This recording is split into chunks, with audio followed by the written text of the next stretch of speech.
Ukiona maneno ya SHA, na nashukuru watu wa SHA hapa wametufundisha leo kusema Kericho wamejiandikisha, na hii imepaki tu karibu 300,000 watamaliza kwa hii mwezi mmoja, ili kila mtu hapa Kericho amejiandikisha kwa SHA, ndio mkiwa na shida yoyote ya hospitali serikali inalipa. We are not gathered to lament or complain, but rather to celebrate the achievements of Kenya Kwanza governments under President William Samoei Ruto.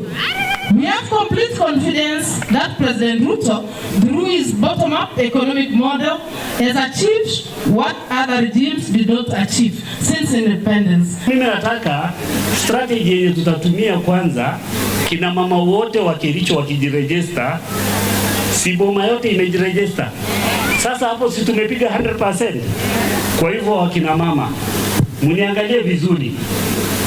Anytime walk to my office in Sinende, uniambie niko na wamama kiasi fulani, kuja tufanye kazi.